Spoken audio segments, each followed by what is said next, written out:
Essa aula está sendo gravada para a turma de pintura digital para texturização do curso de Jogos Digitais da PUC Minas.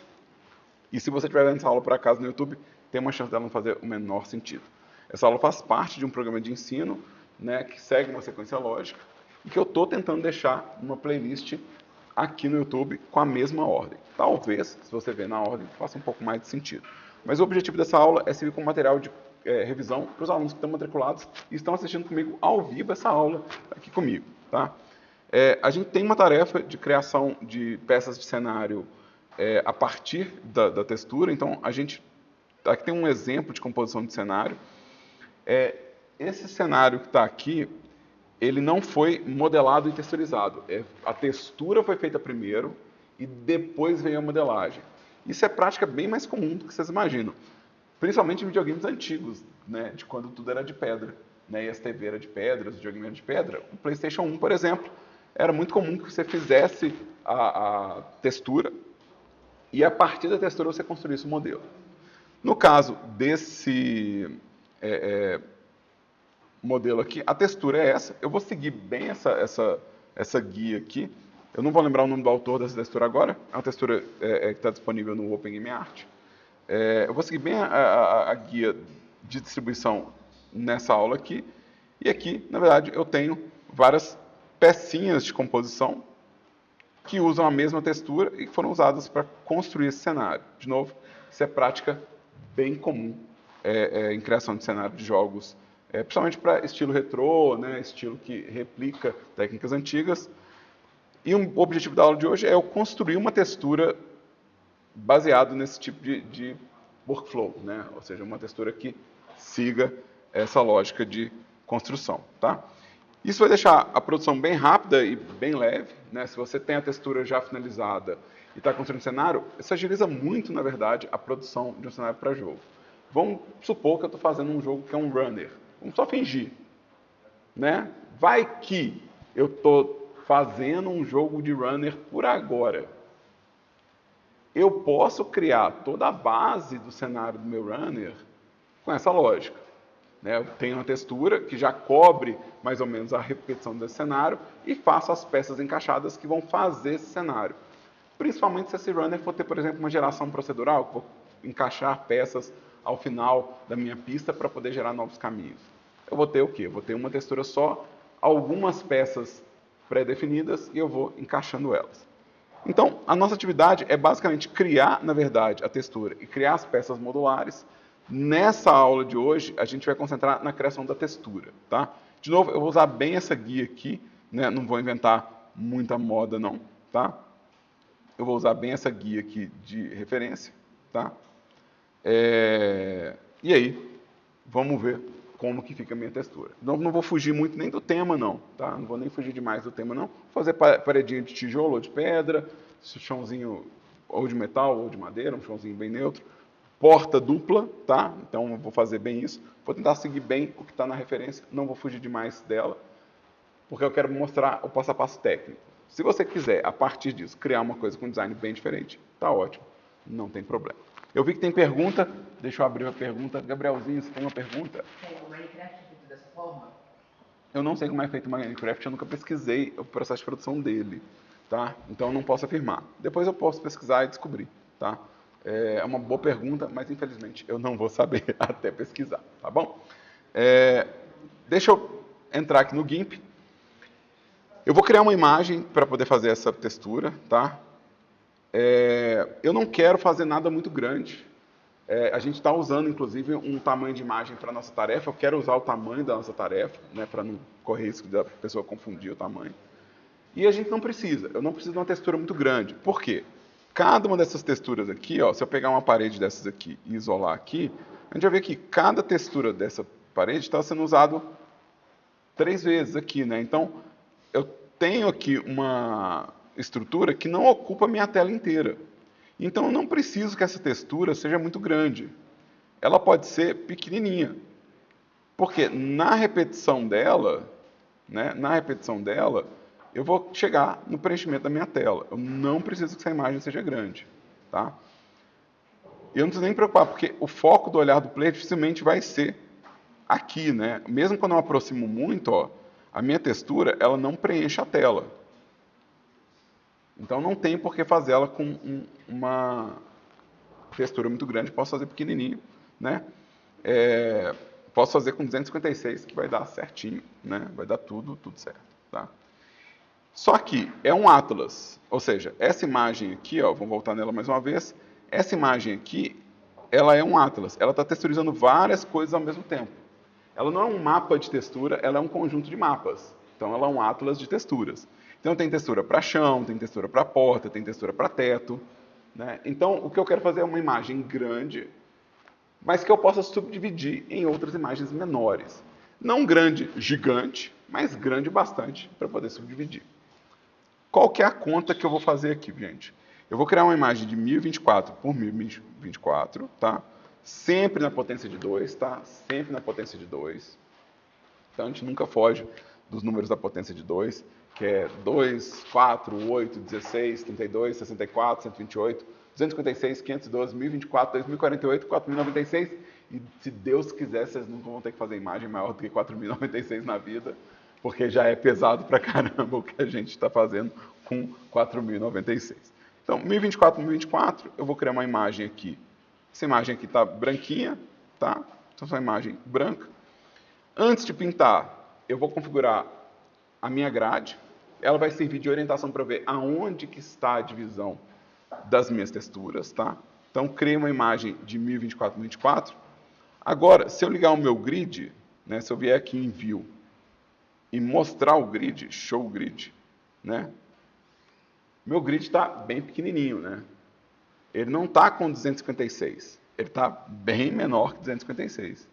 Então eu vou vir em Imagem e vou configurar o meu grid.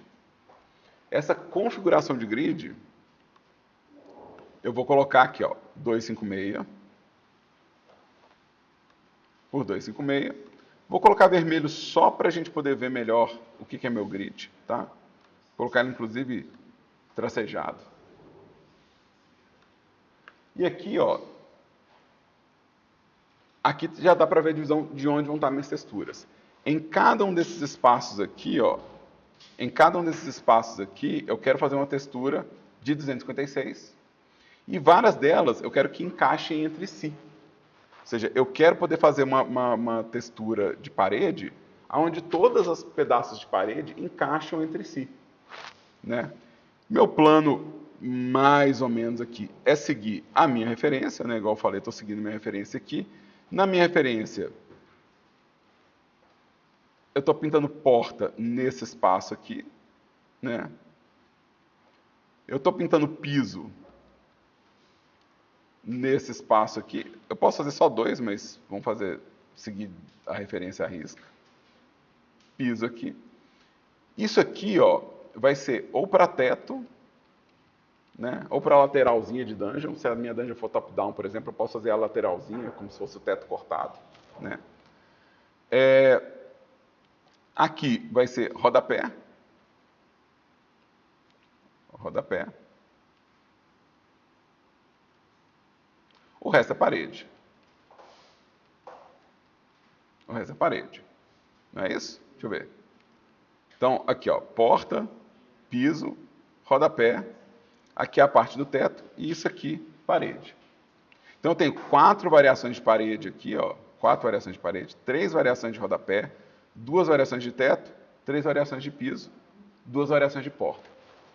Vocês podem alterar essas configurações. Ah, eu quero fazer menos variação de rodapé para ter uma variação a mais de parede. Maravilha. Ah, eu só preciso de uma variação de teto, não quero fazer essa coluna. Tudo bem. Né? Então você tem como variar isso de acordo com o design que você está criando. Eu estou seguindo a referência para mostrar a parte técnica mesmo, workflow, por isso que eu não estou inventando demais o posicionamento das coisas. Temos uma pergunta ali? Fala, Lucas. A gente, no caso, tem que seguir um mapa de referência ou a gente pode seguir texturas de referência? Você pode seguir uma imagem fotográfica de referência, que é o ideal. Assim. Você fala assim, ah, eu tenho essa fotografia e é ela dela que eu estou tirando. Aí, no caso da atividade, tem essa missão de quantas texturas tem que ir em cada ato? O ideal é você pensar o seguinte, a gente está lidando com uma imagem de 1024 por 1024. Isso me dá 16 texturas de 256. Mas aqui no caso, ó, eu não vou ter 16 porque eu estou repetindo a porta, né? Então tem 1, 2, 3, 4, 5, 6, 7, 8, 9, 10, 11, 12, 13, 14.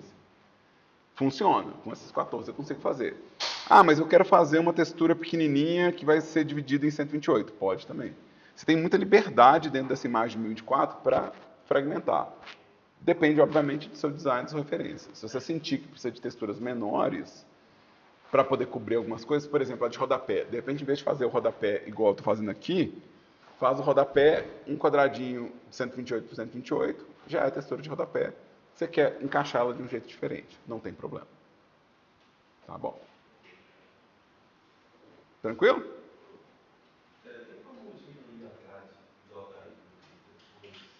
Tem. No Krita também tem como configurar a grade. Deixa eu abrir o Krita rapidinho. Essa tarefa no Krita, ela tem um workflow um pouco diferente, tá, gente? O workflow no Krita, você tem que pintar todas as texturas separadas e depois tem que compor a imagem do Atlas. A gente não consegue fazer o mesmo processo de produção do Atlas, porque o Krita ele faz a pintura encaixável para as extremidades da imagem para fora. Então, por isso eu tenho que pintar, fazer todas as texturas encaixáveis e depois construir o Atlas. É um pouquinho diferente o workflow, tá? Mas se você criar uma imagem, vamos criar aqui, ó, 1024 por 1024 no Krita. Vou criar uma imagem aqui, ó. Vou pedir para ele mostrar o meu grid e vou pedir a janela, Dockers, na verdade, grids e guides, tá? Grids and guides. E essa janela de grid e guias, ele tem aqui, ó, qual que é o tamanho que eu quero para o meu grid, tá? Lembrando que o workflow no Krita vai ser diferente. No workflow do Krita eu vou pintar as texturas todas e depois eu vou compor elas. É um pouco mais lento o workflow no Krita por causa disso, tá? Então, eu vou voltar para o GIMP fazer esse workflow que eu quero que dê tempo de fazer em sala de aula. Mas, né, então não seria mais ou menos esse workflow. Esse workflow seria só para na hora de me encaixar as texturas eu ter uma referência, tá? Então, deixa eu minimizar aqui. Eu não vou deixar essa cola aqui, não. Eu vou, né? Vou deixar essa cola aqui. Deixa a minha colinha aqui, né? Para eu poder fazer a minha referência aqui do trabalho, né? Deixa eu ver se está funcionando aqui minha pressão. Tá funcionando minha pressão. Então, deixa eu criar uma camada nova aqui. Essa camada aqui eu vou chamar ela de cor, tá, gente? Cor de fundo, né? Vamos pôr BG, Color BG. Color BG. De novo, essa aqui vai ser só minha referência de encaixe, né? Vai ser só uma guia. E eu vou colocar uma cor escura aqui, né? Para poder começar a pintar. Então, eu vou ter uma cor de fundo só para, né, tampar essa referência aqui, só para não ter que ficar vendo esses textos enquanto eu estou pintando, tá? E vou criar mais uma camada, né? Então vou criar mais uma camada que vai ser aqui a minha parede, tá? Eu vou começar pela parede, então eu criei uma camada para poder pintar o padrão repetitivo da minha parede, tá? Por que eu vou começar pela parede? Porque é o padrão mais repetitivo aqui, ó. A maior parte desse Atlas é parede. Então, tem alguma coisa de parede nele. Então, o rodapé usa parede, o miolo da parede usa parede, e o topo aqui também usa esse padrão de parede. Faz sentido eu começar fazendo a textura repetitiva de parede. Vou puxar minha janela, né? Então, vamos lá.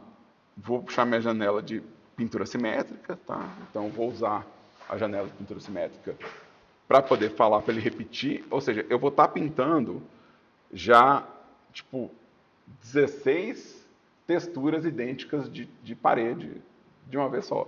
Né? É isso que eu vou fazer, eu vou pintar 16 texturas simétricas de parede. Como que eu vou fazer isso?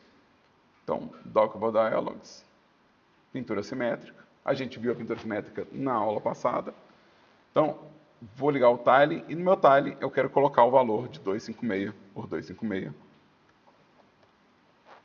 seja, com esse valor aqui de 256 por 256, se eu pintar, né, se eu pintar qualquer coisa aqui, eu já estou fazendo 16 texturas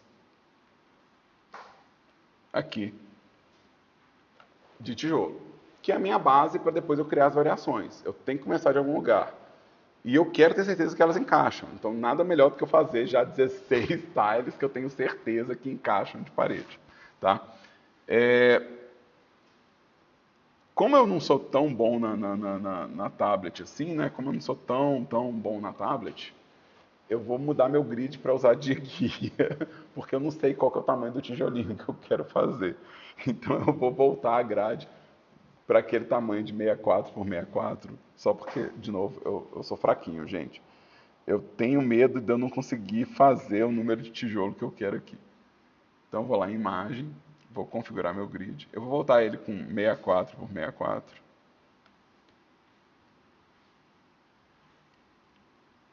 Então, eu posso agora usar isso aqui ó, como referência para onde eu quero os meus tijolinhos.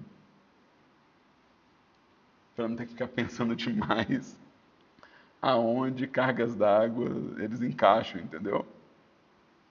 Vocês entendem essa preocupação minha de querer fazer mais ou menos? Outra coisa é que provavelmente eu não vou querer pintar com um pincel de pixel art, eu quero pintar com uma coisa um pouquinho mais elaborada. Então eu vou pegar aqui um pincel um pouquinho mais fancy, né? Escolher um pincel mais fancy. Tem um que eu gosto muito, que eu uso ele em toda a aula, que é esse aqui, ó. Esse pincel, eu adoro esse pincel.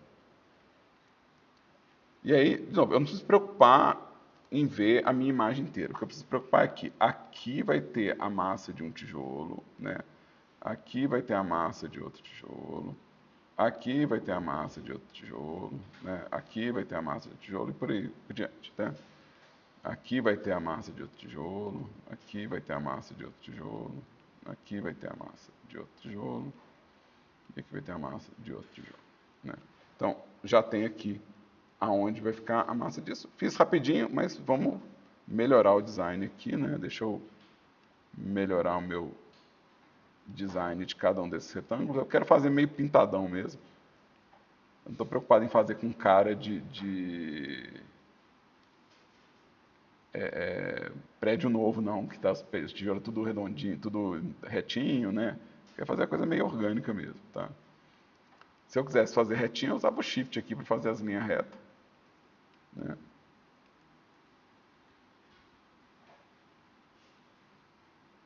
Ou usava uma ferramenta para traçar retângulo, uma coisa assim, né? Então, tá. Vamos fazer esse tijolinho aqui ficar um pouquinho mais retangularzinho. E esse aqui ficar um pouco mais retangularzinho, tá? Aqui, ó, eu tenho meu padrão, né? Deixa eu desligar aqui o nosso grid para a gente poder ver, ó. Já tem um padrãozinho de tijolo. Ele é orgânico bastante para eu trabalhar. Se eu não quiser perder o que eu pintei aqui de acabamento, né? Se eu não quiser perder essa estrutura aqui de acabamento que eu fiz, eu posso trancar a transparência, né? E aí eu não tenho que preocupar se eu vou estragar os encaixes, tá? Então eu não preciso me preocupar. Posso vir aqui trancar a transparência. E aí eu posso vir pintando, por exemplo, coisas como highlight, sombra, né? Então eu posso vir aqui e falar, ah, não, eu quero em todos os tijolinhos, eu quero um highlightzinho aqui em cima, né, deles, né? Talvez fazer na lateralzinha também, né?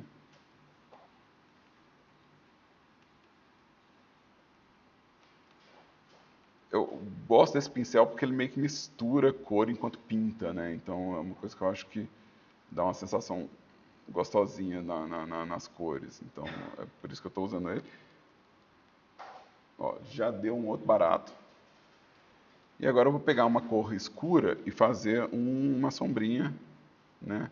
Acho que eu posso até pegar a mesma cor da cor de fundo, mas aí eu venho com ele com menos opacidade. Talvez. Se bem que tá demais. Vamos do pretinho, que eu acho que o pretinho vai... não, tô achando muito. Talvez pegar um pincel diferente para fazer a sombrinha. Esse aqui eu tô achando muito forte. Vamos lá. Só marcando. Eu não quero detalhar demais ele agora. Em parte porque é o tempo de aula, né? Eu não posso ficar tipo horas pintando tijolinho aqui, né? Tipo, como se não tivesse outros conteúdos para passar. E eu também porque se você estiver trabalhando com um protótipo de jogo, é legal você ter uma versão intermediária e testar antes de avançar. Então, às vezes é legal você pensar assim, não, eu vou voltar finalizando depois, quando for eu julgar necessário, tá? Mas aqui, ó, dá para entender que é uma paredinha de tijolo. Eu garanto para vocês que a projeção aqui ajuda demais no visual da coisa. Na gravação HD, vocês vão ver que está bem mais tosqueira. Mas isso aqui, ó, são as minhas... a minha textura básica de parede, certo? Então, massa. Deixa eu voltar no meu grid. Então, eu quero mostrar de novo o meu grid. Show grid. Tá? E eu quero voltar para o grid naquele formato de 256 por 256 para a gente planejar a próxima etapa aqui. Ó. De novo, eu vou seguir a minha referência, tá? Eu vou seguir minha referência. Na minha referência aqui, né, que é esse cara aqui, eu tenho 3 texturas de rodapé aqui, o que quer dizer que essa parte aqui, ó, essa parte da textura aqui, eu quero pintar ela, o rodapé aqui, e eu quero que esse rodapé seja encaixável. Para fazer isso, eu vou usar exatamente essa seleção retangular que está selecionada aqui. Ó. O que ela vai fazer? Ela vai impedir que eu pinte fora dela, mas ela vai continuar usando o processo de textura encaixável.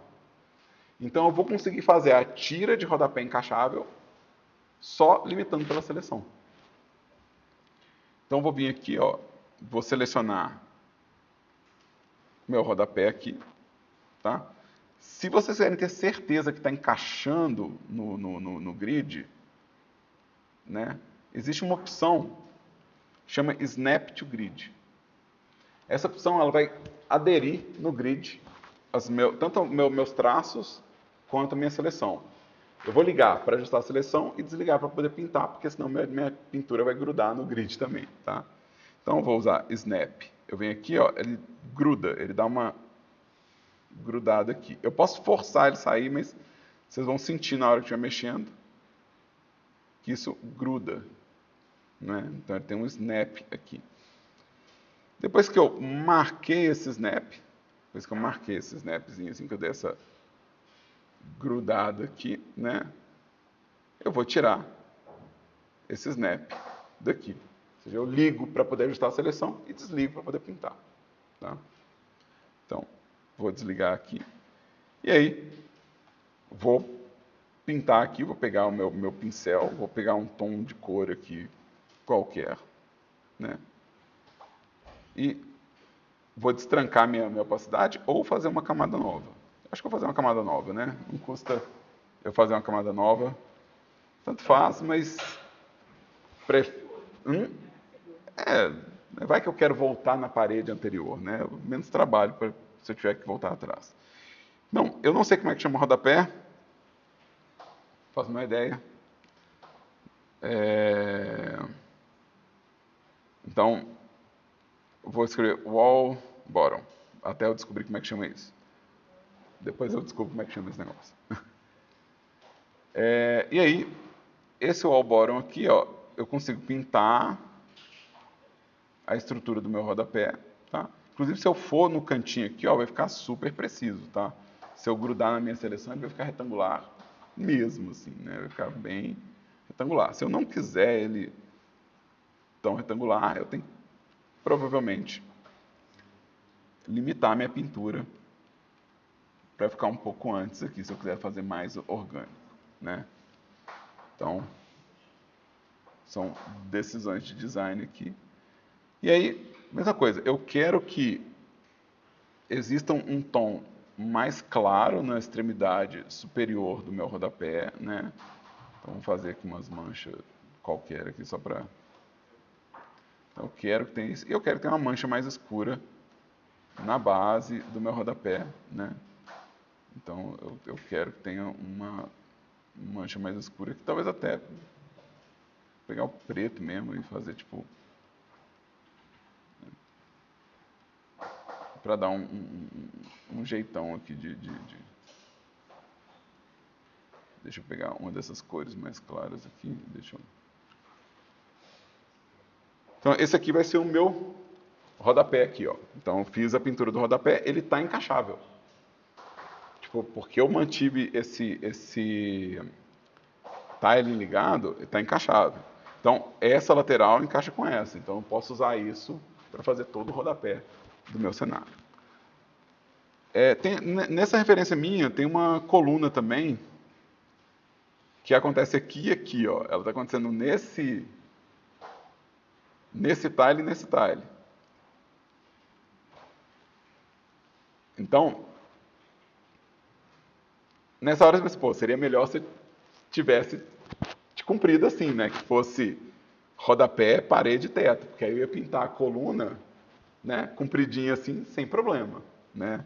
Isso vai me dar um trabalho adicional na minha seleção. Porque se eu selecionar aqui, vamos lá. Vamos voltar aqui no meu Snap to Grid. Se eu selecionar aqui, para fazer a minha coluna, eu também tenho que selecionar esse tile aqui, se eu for seguir a organização da referência. Não tem problema não, tá? Isso não é um fim do mundo, não. Só é uma seleção a mais que eu tenho que fazer. Outra coisa que eu vou fazer também é que eu não preciso pintar a minha coluna na largura inteira do meu tile. Eu posso vir aqui, ó, puxar segurando o Ctrl. Opa, segurei, eu apertei o Shift sem querer aqui. Segurando o Ctrl, que ele vai fazer pelo centro, né? E eu posso escolher aqui, sei lá, um tamanho para minha coluna, né? De 60 pixels, né? Então, aqui, ó, eu estou escolhendo um tamanho de 60 pixels aqui, ó, para minha coluna. Então, isso tem 60 pixels aqui, ó. E se eu for fazer isso de novo nesse outro tile aqui, ó, a mesma lógica, né? Então, eu vou usar essa mesma seleção. Para eu não perder a seleção que eu já tinha aqui, ó, eu posso pedir para adicionar a seleção. Então, existe aqui, ó, um comando de adicionar a seleção atual. Então, se eu segurar Shift, eu estou somando seleção. E se eu segurar Ctrl, eu estou subtraindo seleção. Então, se eu segurar Shift aqui, ó,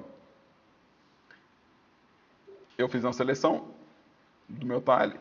E se eu fizer o Ctrl aqui, ó, até 60. Aqui eu vou apanhar porque, né, é a vida.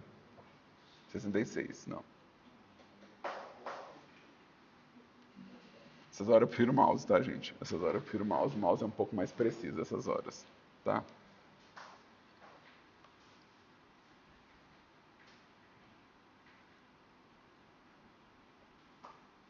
Que o touchpad e o nosso amigo ali, eles não vão me dar o valor certinho que eu quero. Eu tô com o meu touchpad, tá suado aqui. Eu queria ter um mouse nessas horas, né? Mas é isso que eu quero a seleção aqui e aqui. De novo, se isso está encaixável, o que isso quer representar aqui? Que quando eu pintar num lado, eu vou estar pintando do outro também. Então, isso aqui está encaixando com isso aqui. Né? Essa pintura aqui, ó, está encaixando ali. Então, eu tenho essa possibilidade de fazer... Não, os tiles não precisam estar realmente seguidos, né? Eles podem estar mais ou menos acompanhando aqui, tá? Vou fazer essa pintura separada. De novo, não precisa, mas... Né? Vamos gastar mais uma camada aqui, né? Então...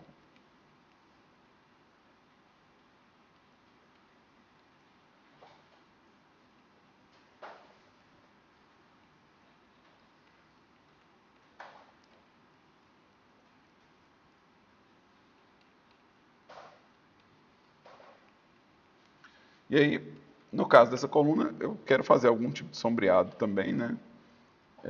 Já que isso é mais ou menos o padrão que a gente tem né, no tijolinho, né? Tem um lado mais claro, um lado mais escuro. Provavelmente, no final da coluna aqui, eu vou querer sombrear, né? Mas não agora, porque eu tenho que desligar a minha seleção para fazer isso. Então, deixa eu fazer esse camarada aqui. Ó. Tem algo que eu posso usar como coluna, né? Então, tem algo que eu posso usar como coluna. Eu vou ter... eu tenho a porta para fazer. O que mais que eu tenho que fazer? Tem o piso. Fazer o piso. Novo, tem camadas que eu vou acrescentar, mas eu não preciso ficar acrescentando camada para tudo, porque tem camadas em espaço vazio.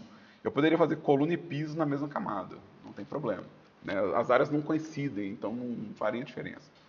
Mas, vamos criar uma nova camada aqui, só, só por criar mesmo. Né? E aí, pelo que eu entendi na minha referência, esses 3 tiles aqui é onde está acontecendo o piso do meu cenário. Eu não sei quantas divisões ele está usando no dele, mas eu vou usar pouca coisa. Né? Deixa eu preencher de novo com aquela cor escurona. Edit. Preencher com aquela cor escurona. O piso, porque eles são umas placas, né? Eu não tenho que preocupar tanto com o encaixe. Quando é um design nesse formato aqui, eu não preciso preocupar tanto com o encaixe, porque meio que cada cantinho meio que já encerra o design da coisa. Então não tem muito mistério isso aqui não. Mas se eu quiser fazer algo como fosse um taco, uma tábua corrida, né? Se eu quiser fazer uma coisa que tem um design diferente, é bom manter, tá? Eu só acho que nesse caso aqui eu não tenho que preocupar tanto, né? E talvez eu queira, de novo, usar alguma guia para eu saber que eu estou fazendo um número de divisões uniforme, né? Eu não sei quantas divisões ele está usando lá, deixa eu ver. Estou usando 2. Eu queria fazer 3 para ser diferente, mas 3 é tão difícil. Então vamos lá, imagem, configurar grid, 128. E aí eu tenho mais ou menos aqui a referência de aonde vai cada uma das plaquinhas desse piso meu. Então eu não estou usando fazer linha reta, tá? Mas é só segurar o Shift que a gente tem como fazer as linhas retas. Né? Então, se eu fosse fazer uma coisa mais geométrica, né? Provavelmente eu ia pegar um pincel mais duro, né? Que não tem, tipo, que não é sensível à pressão, né? Então, alguma coisa que não é sensível à pressão, para poder, tipo, só fazer linha reta dura, assim, né? E aí, no caso, por exemplo, segurando o Shift e o Ctrl, eu consigo fazer linha realmente reta, né? Então, deixa eu preencher de novo aqui só para mostrar isso. Então, vamos fazer aqui um piso retão assim. Né? Então,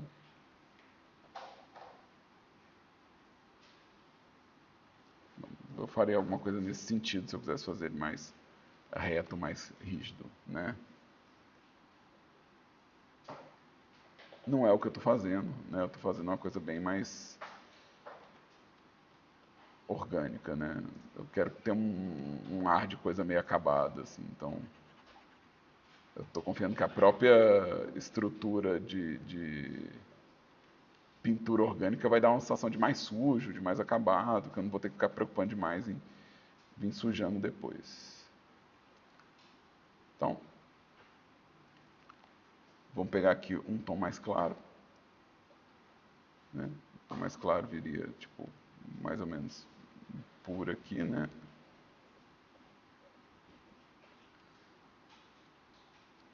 Algo mais ou menos nesse sentido aqui, né? Então, ou, se você quer fazer uma coisa mais...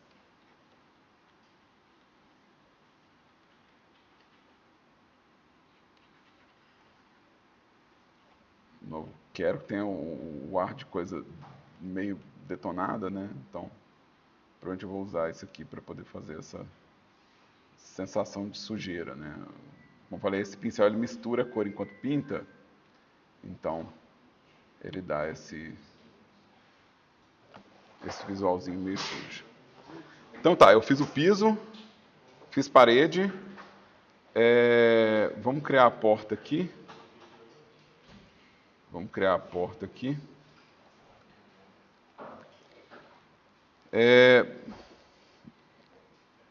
No caso da porta, eu meio que não preciso do tiling. A porta, ela não precisa ter um padrão repetitivo. Ela pode, mas ela não tem necessidade de ter, tá? Eu posso só desenhar uma porta, né? E é isso aí, tá? Então, vamos lá. Vamos preencher com a cor de frente aqui, aonde eu quero a minha porta.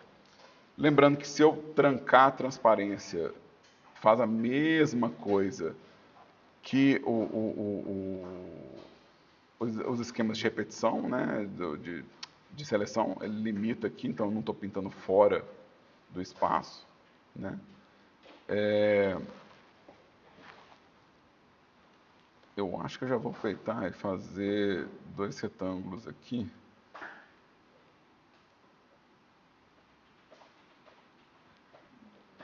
Acho que eu já vou fazer 2 retângulos aqui, mais ou menos do mesmo tamanho. E vamos lá, edit. Né? Então, isso aqui vai ser onde vai ser a minha porta. E o número de divisões aqui, ó, o número de divisões dessa porta aqui Vamos lá, se eu não selecionar e se eu não limitar a minha seleção, eu vou fazer o quê? Eu vou pintar na imagem inteira. Então, esse aqui é o erro mais comum. Ó. O erro mais comum é, quero pintar só um lugar, meio que eu esqueci, e estou pintando na imagem inteira. Então, ou você seleciona, né? Ou você seleciona, ou você vem e limita por transparência, né? O que você quer considerar a beirada da coisa aqui. Eu estou usando o Snap para me ajudar a fazer linha reta, isso também é uma opção, tá? Você usar o Snap para te ajudar a fazer as linhas retas. Né? Então, esse Snap aqui, ele vai fazer com que o meu pincel corra alinhado com isso aqui. Vocês vão sentir, quando vocês estiverem pintando, vocês vão sentir a aderência. Então, ele faz a linha parecer mais retona mesmo, né? Então, e aqui eu vou fazer o mesmo processo que eu fiz nas outras coisas, que é tipo assim, pintar um highlight aqui em algumas dessas partes da minha porta, né? Então, um highlight em algumas partes dessa porta. Não sei se eu quero pintar nos dois lados. Como é que está a minha guia aqui? Eles estão pintando nos dois lados, então vamos pintar também.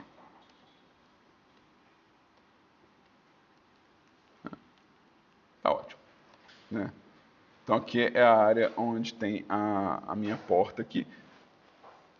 Dá para fazer um pouco melhor que isso, mas por enquanto isso aqui acho que me atende para as coisas que eu quero trabalhar. Né? Tudo que eu pintei até agora, estrutura repetitiva, né? Tiling ligado, estrutura repetitiva, sem problema, certo? Agora eu quero fazer as variações. Eu não quero que as 16 texturas sejam idênticas. Eu quero vir e pintar cada uma dessas pedacinhos com alguma variação própria, né? Então, eu posso desligar isso aqui agora. Posso desligar isso agora. Vou continuar usando seleção, tá? Não vou parar de usar seleção porque eu não quero às vezes invadir um lugar ou outro, né? E, de novo, falando esse tanto de camada, gente, não precisa. Isso é mais para os processos de explicação. E se você acha que vai editar muito a sua pintura, aí vale a pena, porque você vai ter cada pedacinho separado. Mas se você não tem nenhuma pretensão de editar isso posteriormente, não tem problema ter menos camadas, ou ter coisas que estão compartilhando a mesma camada, tá? No caso dos detalhes aqui, eu vou começar pelo rodapé aqui, ó. Primeira coisa que eu vou fazer vai ser esse rodapé. Esse rodapé aqui, ele está pronto. Ele é um rodapé limpo, certo? Esse rodapé aqui, ele tem a coluna. Então, eu tenho que pintar algumas coisas nele. E eu não quero estragar o meu encaixe. Então, eu vou falar para ele, eu vou pôr uma seleção aqui que não deixa que eu pinte para fora do espaço onde eu quero o encaixe da minha textura. Porque senão eu vou estragar o encaixe. Na hora que eu for montar o cenário, eu vou ver as linhas aonde não devia ter linha nenhuma. Então, eu quero ter certeza que eu não estou pintando nas margens aqui desse lugar, tá? Deixa eu voltar com minha imagem com 256 por 256, porque fica um pouquinho mais fácil para vocês verem aonde que eu estou limitando.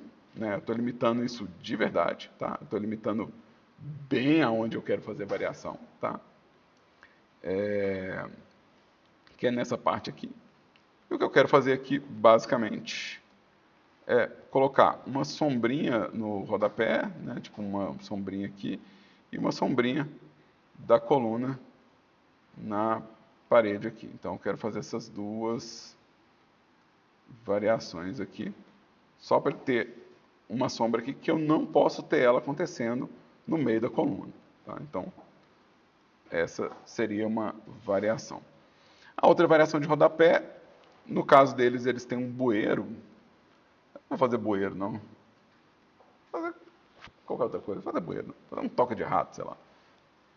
Ou vou fazer um bueiro. Não faço um bueiro, né? Ou seja, se eu for pintar algum detalhe aqui, ó, independente de qual detalhe que eu vou pintar aqui, independente de qual detalhe que eu vou pintar, se for umas manchas, um quebrado, né? Eu não quero pintar nas extremidades, né? Então, se eu for pintar, né, vamos fazer lá vamos fazer o bueiro aqui, né? Deixa eu fazer deixa eu fazer o buraco aqui, que vai ser tipo o buraco do bueiro, né? Eu provavelmente vou querer que aqui seja um pouco mais escuro, né? Vamos para dar sensação de profundidade. Vou pintar a margem, né? A margem aqui do meu bueiro. Provavelmente vou pintar um highlight na estrutura aqui, seja alguma coisa que me ajude a identificar o highlight da minha estrutura. Sombrinha do lado de cá, né? Sombrinha do lado de cá. Vou fazer aqui umas grades mais ou menos. Isso aqui não é ciência de foguete não, tá, gente? Isso aqui a gente faz meio que enquanto pinta vai descobrindo se está dando certo. Tá? Isso aqui é... Ó. Engano. Não, eu não tenho por que renderizar isso demais agora, porque eu não testei e tal. Depois eu volto, venho renderizando bonitinho, volto em cada camada e vou colocando mais detalhe. Né? Mas agora eu tenho o quê? Eu tenho 3 variações de rodapé. Né? A mesma coisa eu vou fazer com a parede. Né? Eu vou ter aqui, ó, essa parede aqui, ó, vou fazer ela um pouco mais suja, um pouco mais quebrada, né? Então eu posso vir nessa daqui e deixa eu posicionar aqui minha seleção. Não, eu estou usando a seleção como uma indicação de onde eu não quero pintar fora, tá? Tipo assim, eu quero garantir que eu não vou pintar nada fora aqui, tá? Então, sei lá, às vezes fazer um sachado, fazer uns afundados assim, né? Mudar o formato de algum tijolo aqui, né? Mudar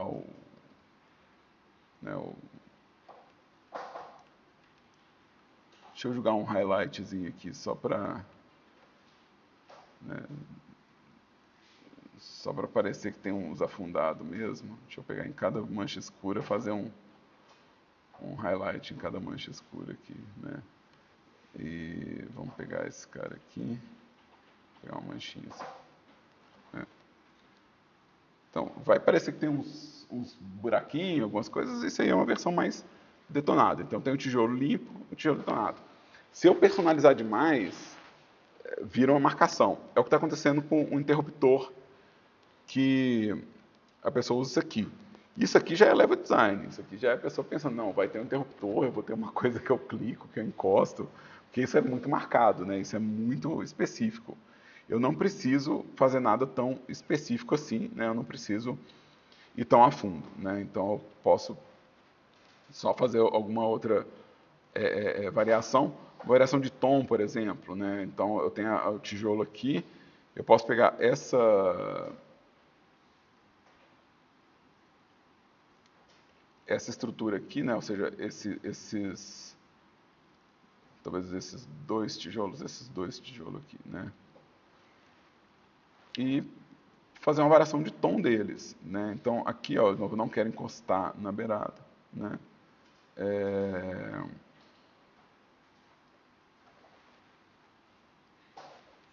Deixa eu fazer uma variação de tom aqui. Igual eu falei, esse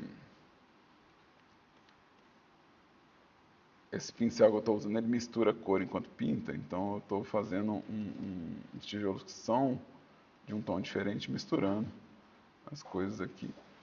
Vamos dar um highlight um pouco mais claro para esses dois caras. Né?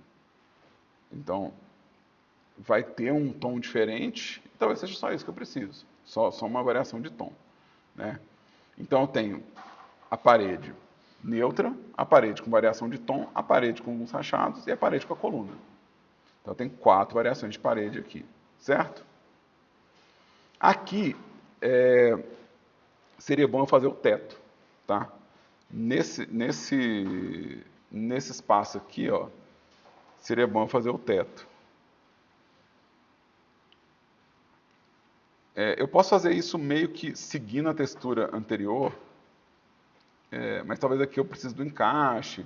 Então talvez aqui eu tenha que trabalhar para isso. Não, vai ter o teto, e o teto vai ter um design próprio dele. Se o teto vai ser fechado para cima da minha cabeça, ou se ele vai ser uma beirada de uma dungeon aberta, que acontece muito em top-down, né? Você vê através do teto, você vê as laterais das paredes como se fosse um corte. Isso muda o que eu vou pintar aqui. Então, se eu fosse pintar um teto aqui, talvez eu quisesse realmente fazer a pintura encaixável, né? Usando esse espaço aqui. Então, deixa eu pôr um tiling aqui de volta, né?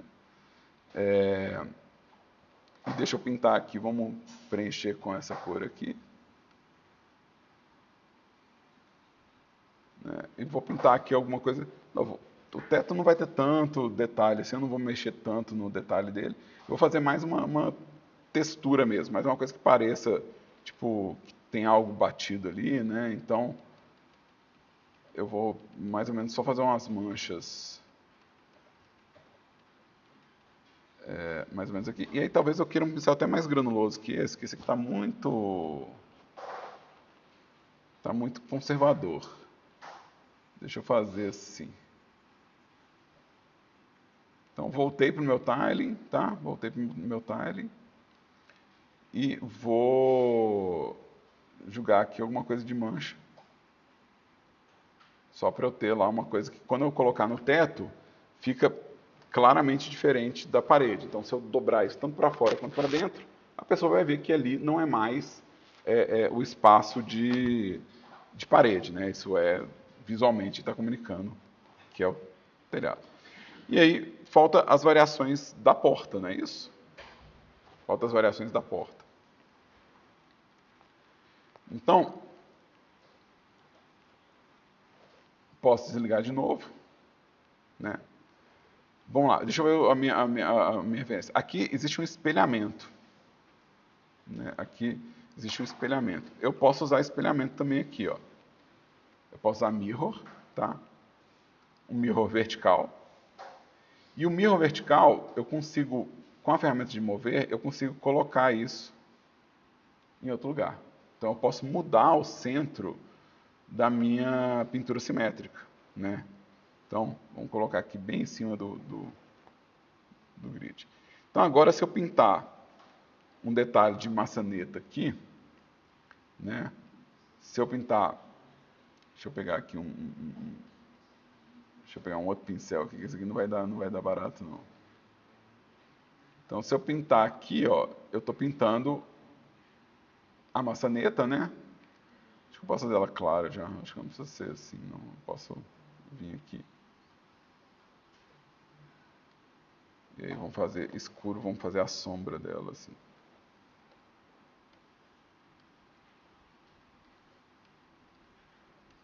Aí vamos fazer tipo, né?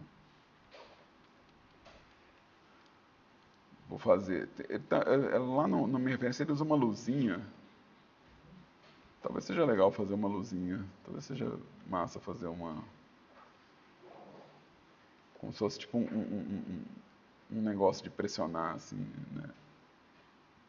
Me lembra um pouco Wolfenstein.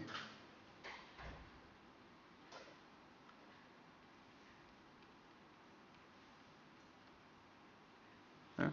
Então isso aqui está espelhado, né? Então existe espelhamento. Vou desligar aqui.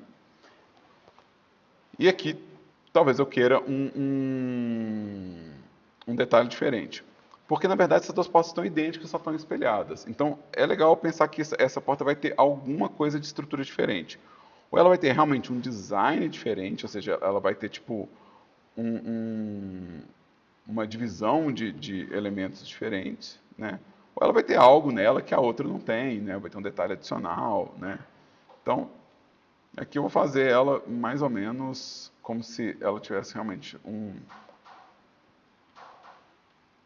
uma placa diferente no começo. Talvez uma daquelas portinholas, né, que a pessoa abre para ver quem é que está vindo. Né? Talvez um detalhe adicional aqui, assim. Né? Deixa eu usar aqui um tom mais claro para fazer tipo um highlightzinho aqui. Né? Deixa eu usar uma sombrinha a mais aqui. Né? Talvez ela tenha algo assim. Não, vai diferenciar uma porta da outra, elas não são mais iguais. Se eu quiser uma porta dupla com esse detalhe, eu consigo. Se eu quiser ela avulsa, se eu quiser ela com alguma coisa. Então, é só um detalhe adicional. Eu não fiz parafuso nas portas, mas posso fazer também, né? Tipo, a coisa de que tem, tipo, uma porta tem os rebites e a outra não tem, né? Então uma porta pode ter os rebites e a outra pode não ter os rebites. Né? Se você quiser que o rebite pareça um pouco saltado, é só vir com um tom mais claro de um lado, assim, que ele vai dar uma saltada. Né? Preciso de variação de piso. Meus pisos estão todos iguais. Né? Eu acho que no caso do piso, eu posso fazer a mesma lógica do que eu fiz para o tijolo, que é ter um piso que tem uma cor um pouco diferente. Né? Então, eu vou pegar essa parte aqui e vou pintar uma cor diferente. Podia só tratar a cor? Podia só tratar a cor, mas eu vou pintar porque é aula de pintura. Né? Então, vamos seguir o que a emenda propõe, né? Tipo, vamos pintar. Vamos fazer esse piso tem uma mancha diferente aqui, né? Então, esse piso ele tem um tom diferente, que na hora que eu estiver encaixando vai quebrar um pouco o padrão, né? Ele faz, acho que um com cor diferente de rebite, né? Pois é, eu não queria repetir a mesma coisa que ele não. Né? Então, vamos trincar aqui esse piso. Eu vou trincar ele no canto. Vou fazer mais fininho. Vou trincar ele no canto aqui, ó. Vou tirar um pouquinho do uniforme dele aqui. Né? Dá para fazer até um segundo quebrado aqui, mas acho que talvez eu queira fazer... né, vamos fazer uma trinca aqui, né, e vamos quebrar um pouco o padrãozinho aqui desse camarada aqui, né. Você faz Não, toda vez que você fizer uma sombra, você pode fazer um highlightzinho assim, porque a gente não tem relevo real. Então não vai ter luz batendo para fazer esse relevo. Então a gente pinta esse relevo, já que a luz não vai poder fazer esse relevo pra gente, né? A gente vai lá e dá uma pintadinha. Não, se for detalhado demais, gente, se for diverso demais, ou então chamativo demais, a pessoa vai ver o padrão mais rápido. Tem que ser meio que na sutileza mesmo, para ficar mais difícil de enxergar os padrões. A pessoa tem que meio que se perder ali nas repetições, tá? Foi tudo? Foi todos? 3 variações de piso, 4 variações de parede, 3 variações de rodapé, 2 variações de teto, 2 variações de porta, terminei. Quanto tempo deu? Se eu não estivesse explicando, ia ser mais rápido ainda, né? Então, isso aqui, por exemplo, eu já posso exportar, testar num motor de jogos, prototipar uma fase e depois retocar o que for necessário para o gameplay. Tipo, não, tira essa cor, porque a gente vai usar a cor por material. Ou então, não, eu preciso de mais variação de parede, menos de rodapé. Ou então, nossa, esse Atlas está gerando a necessidade de um segundo Atlas por algum motivo, né? Então, mas aqui de novo, dá para desembolar uma dungeon rapidinho, né? E isso é parte da atividade que a gente vai fazer. A nossa atividade inclui a pintura desse Atlas e depois a montagem das partes cenários, tá? Então, deixa eu salvar esse cara aqui. Vou chamar ele como Atlas Lab, que é a minha referência, tá? Então, Atlas Lab. E como eu falei, no Krita, eu não tenho esse controle da repetição. A repetição é sempre para fora. Então, no Krita, eu teria que fazer uma imagem de 256 por 256, pintar, por exemplo, a parede repetitiva, pintar o piso repetitivo, então pintar cada um desses numa camada, né? Então, obviamente que eu não vou pintar tudo agora de novo, né, gente? Vocês me perdoem aí, porque o tempo de aula existe, tá? Eu não posso ficar pintando eternamente aqui. Então, aqui, ó, seria, sei lá, parede, né? Aí eu faria uma nova camada que seria o piso, né?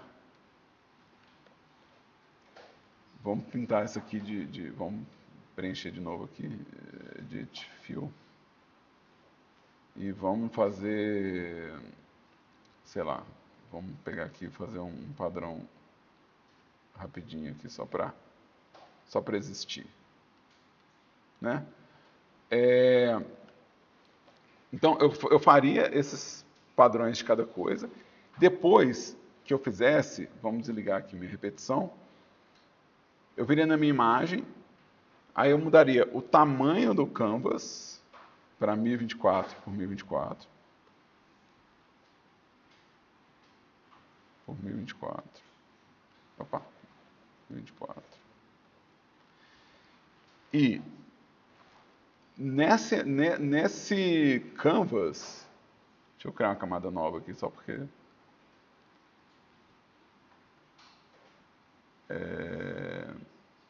layer, não, eu quero imagem, canvas, resize canvas, 1024 por 1024. Vamos fazer daqui, ok. E aí, vamos ver o grid, né? Deixa eu ver o grid aqui, show grid.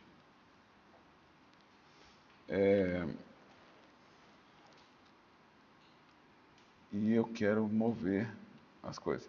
E aí eu faria o encaixe das texturas e as duplicatas, ou seja, eu teria que montar esse atlas. A gente tem as mesmas recursos de grid, né? Então eu tenho aqui um workspace. Ó, no Workspace não, no Settings, as docas de guia, né? Então eu posso pôr aqui 256 por 256 para poder ver o encaixe certinho, tá? E eu tenho o Snap aqui, ó, Snap to Grid, que vai me ajudar nessa hora, porque aí eu consigo encaixar sem ter que ficar sofrendo e mirando, né? Snap to Grid, eu venho aqui, eu liguei? Deixa eu ver, eu não senti ele. Ah não, eu liguei Snap to Pixel, eu quero Snap to Grid, né? Eu não estou sentindo o Snap, por que eu não estou sentindo o Snap?